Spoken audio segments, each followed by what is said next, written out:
पल्लेदार ही हमारे पल्ले पड़ने थे। तो बात हो रही थी चेयरमैनशिप की। जी जी। तो वो तो उन्हीं के सर रहेगी। और हमें उन्होंने चूंकि कोर कमेटी का प्रेसिडेंट बनाया है।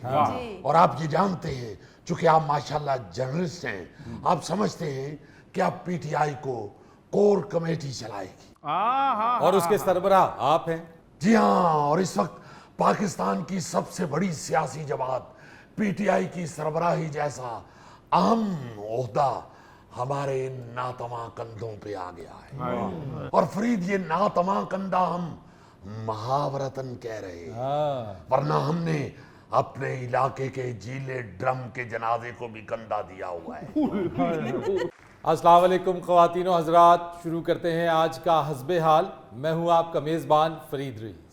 आज शो के आगाज़ में हमारे दरमियान गुफ्तगू के लिए मौजूद हैं पाकिस्तान तहरीक इंसाफ के कायम मकाम सरबराह जनाब शाह महमूद कुरैशी साहब। अस्सलाम वालेकुम शाह साहब। वालेकुम अस्सलाम। क्या अच्छा लफ्ज बोला है आपने, अच्छा, कायम मुकाम सरबराह। जी बहुत खुशी हुई आपके नॉलेज को देखते हुए। वाह चाहता तो ये हूं कि आपकी एक छोटी सी पप्पी ली जाए। साहब छोटी सी इसलिए कहा कि आपके और अपने मुंह का डिफरेंस देखते हुए ये महसूस किया कि छोटी सी ही बनती। वरना यकीन मानिए, बात आपने बड़ी पप्पी वाली की है। देखिए, ये आपने सरबराह का लफ्ज चुन के वाह चेयरमैनशिप हमारे इम्मी के सर पे ही रखी। चूंकि हम ये अल एलानिया कह चुके हैं कि चेयरमैन पीटीआई के ताहयात कासिम के अब्बू ही होंगे। ओहो शाह जी, आप मुझसे पूछ तो लेते कि मैंने चेयरमैन बनना भी है या नहीं। ये आप क्या बकवास फरमा रहे हैं? हम कासिम के अब्बू की बात कर रहे हैं। शाह जी, मेरे बेटे का नाम कासिम है। आपके बेटे का नाम कासिम है? हाँ जी हाँ जी। तो हमें पहले बताते, हम अपने वाले का नाम अल्लाह दिता रख लेते। यार गोगा जी, कैसी मासूमाना बातें कर रहे हैं। इस तरह तो कासिम बहुत सारे हैं, आपको समझना चाहिए कि वो किस कासिम की बात कर रहे हैं। अगर आपको ये भी मालूम नहीं कि हम किस कासिम के अब्बू की बात कर रहे हैं, तो आपको हस्बे हाल में से दफा हो जाना चाहिए। सॉरी शाह जी, इनका सियासत में कम और फल फ्रूट में ज्यादा नॉलेज है। जी जी, इन्होंने तो फ्रूट मंडी में पल्लेदारी भी की हुई है। Oh my God. ये पल्लेदार ही हमारे पल्ले पड़ने थे।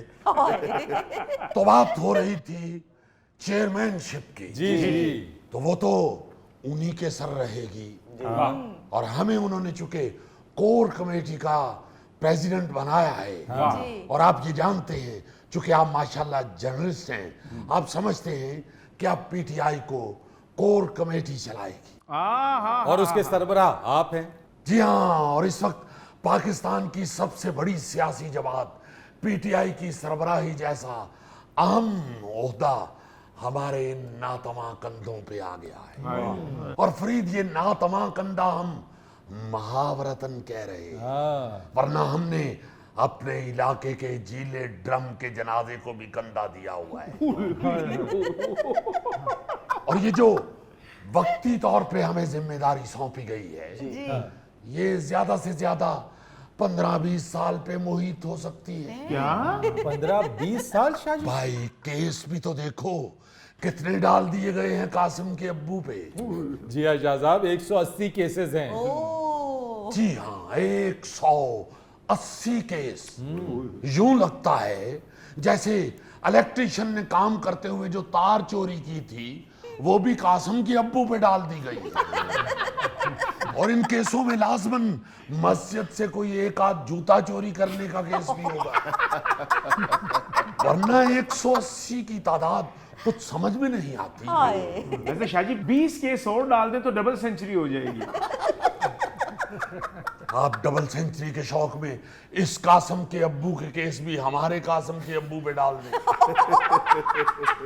शाह जी ਇਹਦੇ ਤੇ ਇੱਕੋ ਹੀ ਕੇਸ ਹੈ, ਇਹਨੇ ਸੱਸ ਨੂੰ ਕੁੱਟਿਆ ਸੀ। ਉਹ ਭਾਈ ਕੇਸ ਨਹੀਂ ਸੀ ਹੋਇਆ, ਅਸੀਂ ਥਾਣੇ ਜਾਣ ਤੋਂ ਪਹਿਲੇ ਹੀ ਸੁਲ੍ਹਾ ਕਰ ਲਈ ਸੀ।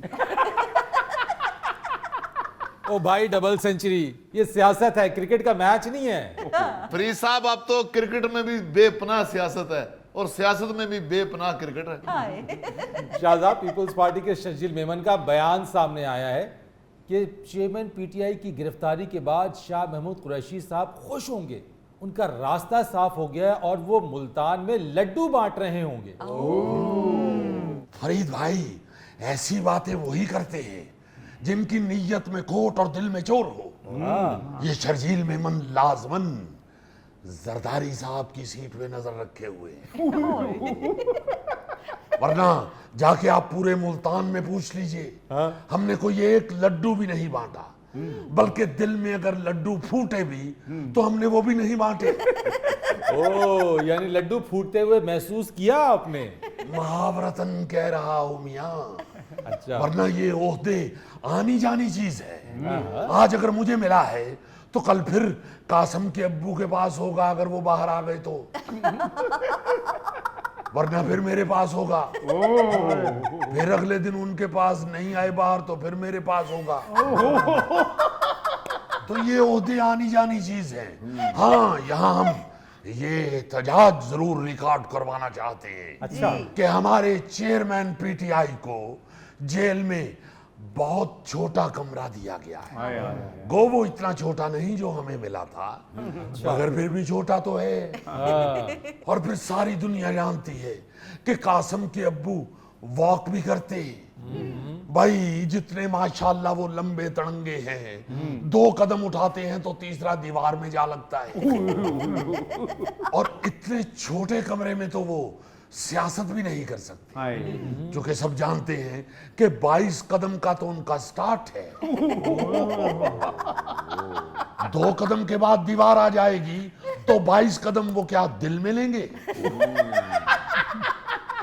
यानी आप ये जरा इमेजिन कीजिए कि इतने छोटे कमरे में कोई किसी किस्म की एक्टिविटी नहीं हो सकती मां सिवाय 12 टहनी के। अब एक ऑक्सफोर्ड से पढ़ा हुआ आदमी 12 टानी खेड़ दो या कि डाबुरा लगेगा। यानी उस तरफ जेब कतरे भी 12 टानी खेड़ रहे ने, इधर साबिक वजीर आजम भी 12 टानी खेड़ रहे हैं, और वो भी कल्ला इधरों भी खुद ही गोटी मार रहा और उधर जाके उधरों भी खुद ही गोटी मार रहे। शाह साहब, ये दोनों तरफ से खुद ही गोटी मारने का शौक ही तो उनको जेल में ले गया है। शाह जी वो जेल गए ने, कोई नथिया गली के गेस्ट हाउस दे च नहीं गए। लो यानी आप इस अपनी घटिया गुफ्तगू से उस घटिया कमरे को ठीक साबित करना चाहते हैं। आप देखिए तो सही, क्या खौफनाक मंजर है उस कमरे का। हम तो ये कहते हैं कि गालिब ने इसी कमरे के मुतालिक कहा था। अच्छा। दरो दीवार से टपके है बेआबां होना।